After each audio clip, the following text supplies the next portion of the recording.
तुम राम को लाए हो, हम कृष्ण को लाएंगे।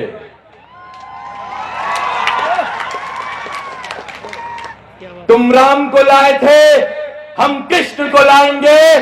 तुमने भगवा लहराया था, हम पीतांबर लहराएंगे।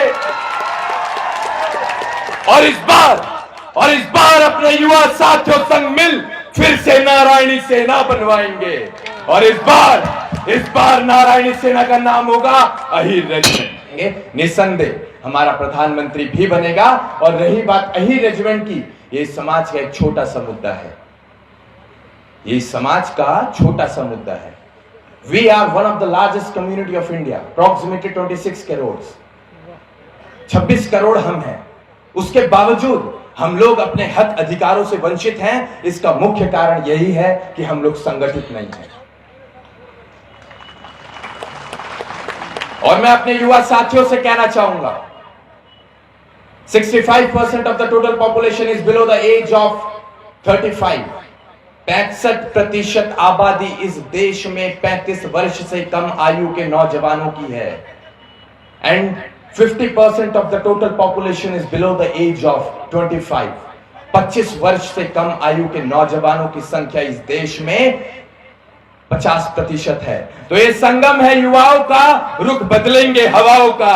आप लोग, मेरी माताओं से मैं कहना चाहूंगा, जिन शेरों को आपने जना है उनको इस समाज की लड़ाई में आप छोड़ दें। आप देखना ये समाज भी संगठित होगा और इस समाज के तमाम मुद्दे आपको हल होते नजर आएंगे। किसी भी लड़ाई को लड़ने से पहले जरूरी होता है उस लड़ाई का भाव आपके अंदर होना। जब तक किसी लड़ाई का भाव आपके अंदर नहीं है, आप एक अच्छे योद्धा नहीं बन सकते। तो कुछ ऐसे भाव मैं आपके अंदर डालकर जाना चाहूंगा।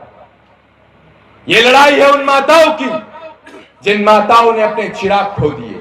कई माताएं ऐसी थी जिनके इकलौते चिराग थे, आज उनके आंगन सूने हैं। ये उन माओं की लड़ाई है। ये लड़ाई है उन बहनों की जिनके सुहाग उजड़ गए। ये लड़ाई उन बहनों की है। ये लड़ाई है उन बहनों की जिन्होंने बीते कुछ दिन पहले रक्षाबंधन मनाते हुए अपने भाइयों की कलाइयां ढूंढी होंगी। ये उन बहनों की लड़ाई है। तो किन माताओं की लड़ाई है, किन बहनों की लड़ाई है, जब तक आप नहीं समझ पाएंगे, आप इकट्ठे तो होंगे लेकिन आप उस भेड़ की तरह इकट्ठे होंगे। और आज की तारीख में इस समाज को जरूरत है शेर की भीड़ की, भेड़ की भीड़ की हमें जरूरत नहीं है।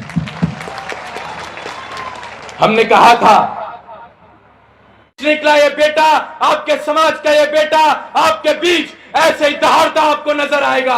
बस इसको कभी कमजोर मत होने देना। मैं भरोसा दिलाता हूं, मैंने किया है और मैं आगे भी करूंगा। मेरे हिस्से की जो रोटी होगी मैं अपने साथ संघर्ष कर रहे अपने साथियों को खिला दूंगा, लेकिन उनको कभी भूखा सोने नहीं दूंगा। मैं भरोसा दिलाता हूं कि अपने शरीर का एक एक कतरा मैं अपने समाज को समर्पित करके चले जाऊंगा। बस भविष्य में जब इस समाज के छोटे से सिपाही के साथ कोई अनहोनी हो या ये आपके बीच से चला जाए तो आपको कहना चाहूंगा, इसको शहीद का दर्जा देना। ये समाज का छोटा सा सिपाही इस समाज के लिए सरहद पर तो नहीं खड़ा है, लेकिन ऐसी कई सरहदें पार कर आप लोगों को जोड़ने निकला है।